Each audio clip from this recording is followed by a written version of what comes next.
بسم الله الرحمن الرحیم. نن زمونږه ان شاء الله نوې سبق ته اول نمبر سبق هم دی. د عامه سپارې ترکیب شروع کو.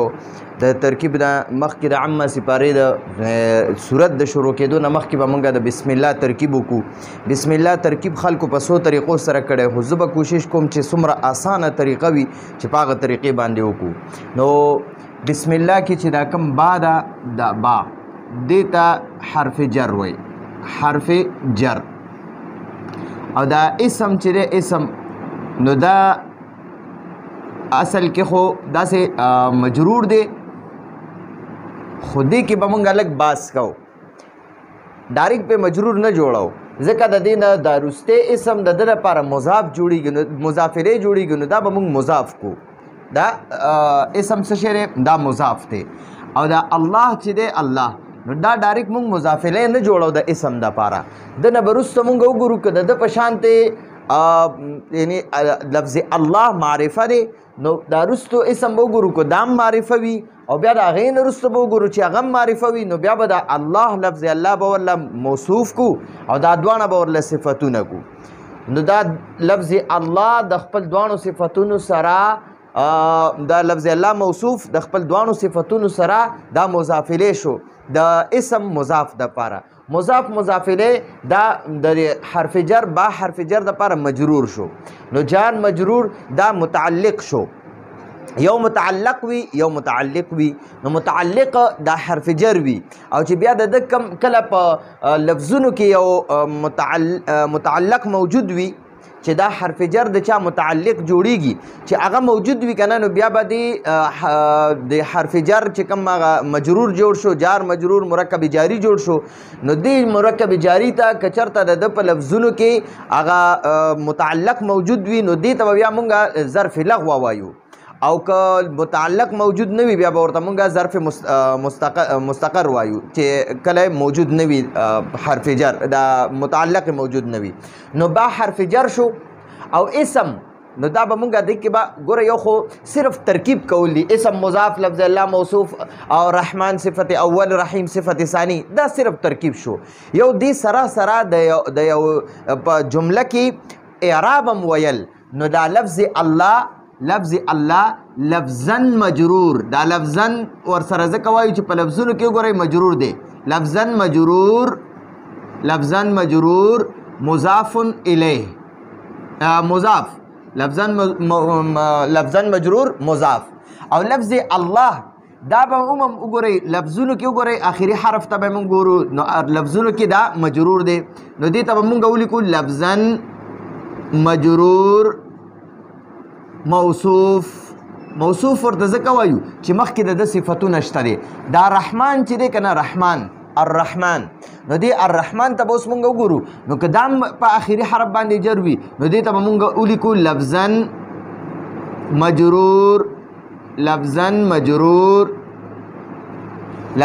مجرور صفت اول. دا مونږ ډایرکټ صفت اول کو. ٹھیک شو جی. خو دې کې بعض علما د دې ترکیب داسې کوي، الرحمن دا د اسم مبالغه ده، نو دې ته صفت مبالغه هم وایي، یا اسم مبالغه ورته وایي. نو اسم مبالغه کې خپل هو ضمیر مستتر مرفوع محلا د دې فاعل دی. نو دا اسم مبالغه د خپل فاعل سره، صفت اول شو. او الرحیم کې ممدق شان ترکیب وي، الرحیم هم صفت مبالغه ده یا اسم مبالغه ده، په دې کې هو ضمیر مرفوع متصل هغه محلا د دې فاعل دی. نو فعل د صفت مشبه یا صفت مبالغه یا د اسم مبالغه د خپل فاعل سره دا صفت ثانی شو. نو یو خو د دې ته ترکیب وي، خو آسان ترکیب مونږ داسې کوو چې الرحمن لفظا مجرور صفت اول، الرحیم لفظن مجرور، لفظن ورته ځکه وایو چې دا په لفظونو کې موجود دی. لفظن مجرور دا صفت ثانی شو، دا صفت ثانی شو. نو اوس وګورئ دا موصوف، لفظ الله موصوف، دې ته اسم جلالم وایي، لفظ الله ته اسم جلالم وایي، ځکه دا لفظ الله د الله جل جلاله اسم ذاتی دی. یو اسم ذاتی وي، یو اسم صفاتی وي. نو دا اسم ذاتی دی، ذاتی نوم دی د الله جل جلاله. نو دا اسم جلاله یا لفظ الله دا موصوف شو، او دا چې کومه صفت اول دی او بیا ورپسې صفت ثانی دی. نو دا موصوف د خپل صفت اول او د خپل صفت ثانی، یا موصوف د خپل دوانو صفاتو سره، د خپل دوانو صفاتو سره دا مضاف الیه شو، مضاف الیه. نو دا کوم اسم لفظا مجرور چې موږ سره کوم مضاف وکنه، نو دا مضاف د خپل د مضاف الیه سره، د خپل مضاف الیه سره دا د با حرف جر د پاره مجرور شو، با حرف جر د پاره مجرور شو. اوس دا با حرف جر د خپل مجرور سره، د دې خپل مجرور سره دا متعلق شو، یا دا مرکب جاری کا، مرکب جاری متعلق یا صرف متعلق کا، متعلق یو متعلق وي یو متعلق وي، چې کوم جار مجرور موږ سره متعلق وي او چې د چا سره متعلق کیږي کنه هغه ته متعلق وای. نو د کله چې د دې جار مجرور مرکب جاری دا متعلق شي او د متعلق په لفظونو کې موجود وي، نو بیا به دې ته مونږه لفظ لغو ظرف لغو وایو، ظرف لغو. او چې کله په لفظونو کې موجود نه وي نو بیا ورته ظرف مستقر وایي. نو اوس دلته کې مونږ سره دا متعلق چې دی دې ته مونږ وایو ظرف مستقر، ظرف مستقر. مستقر څوک ورته ظرف مستقر وای، خو بهتره دا چې ظرف مستقر ورته وای چې کله متعلق موجود وي نو هغې ته بیا ظرف لغو وای، ظرف لغو، ظرف لغو ورته وای. ٹھیک شوه؟ ځکه چې هلته متعلق موجود وي. دلته به زه ورته ولیکم متعلق چې کله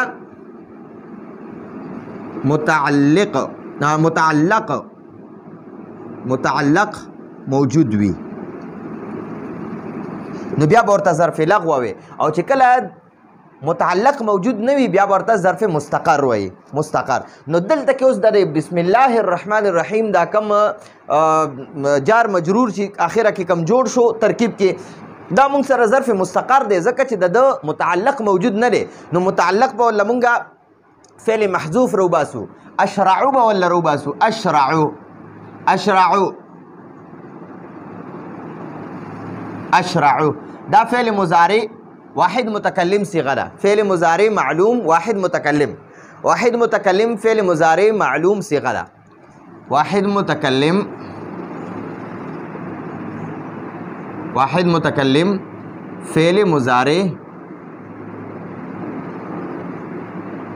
معلوم، واحد متکلم فعل مضارع معلوم صيغه ده.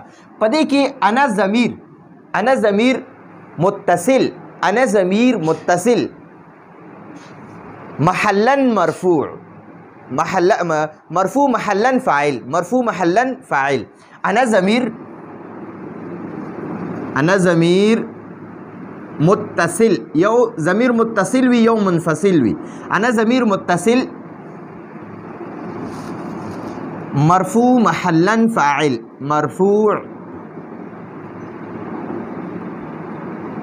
محلا، محلا ورته ځکه وایو چې دا مبني دي، مضمرات یا ضمایر دا ټول مبني دي. نو چې کم مبني وي هغه ته به مونږه محلا وایو، چې کم مبني نه وي نو په لفظونو کې موجود وي نو مونږ ورته یا لفظي وایو یا به تقدیري وایو. مرفوع محلا فاعل. نو دا اشرعو فعل د خپل فاعل سره، اشرعو فعل د خپل انا ضمیر متصل مرفوع محلا فاعل سره، دا د خپل انا ضمیر مرفوع محلا فاعل سره او د خپل متعلق سره، فعل د خپل فاعل او متعلق سره، فعل د خپل فاعل او ظرف مستقر متعلق سره، ظرف مستقر متعلق سره، فعل د خپل فاعل او خپل متعلق سره لفظاً جمله فعلیه شوه، لفظاً جمله فعلیه شوه، جمله فعلیه لفظن ٹھیک شوا او معنن جمله انشائیه شوا معنن جمله انشائیه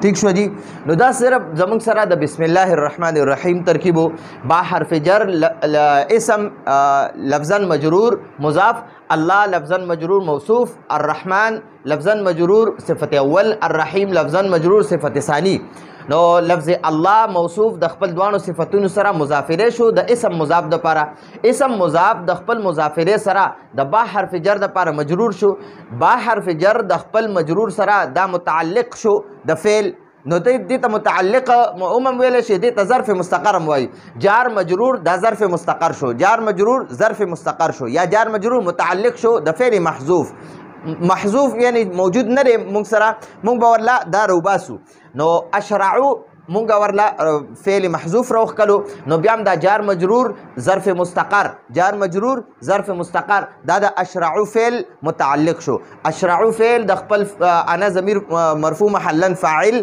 او د خپل متعلق سره جمله فعلیه لفظا جمله فعلیه خبریه شوه او معنن جمله انشائیه راځي نو دا او د دې معنی مونږ زده کو اشرعو معنی ده زه شروع کوم اشرعو معنی ده زه شروع کوم د دې معنی هم لږه بره ورسره ولیکو زه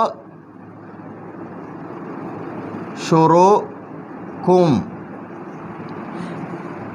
د دې د با حرف جر مونږ درې قسمه په پښتو کې معنی کولی شو اردو کې د دې معنی ده سے او کے ساتھ دوانا کولے شے یعنی اللہ کے نام سے شروع کرتا ہوں اللہ کے نام سے شروع کرتا ہوں اردو کی دا سے ہوئی یا اللہ کے نام کے ساتھ شروع کرتا ہوں منگ پا پختو کی وایو دا اللہ پنوم شروع کوم دا اللہ پنوم نو دا دی با منگا پا پختو کی پام کولے شو او سرم کولے شو دا اللہ نوم سرا شروع کوم سرا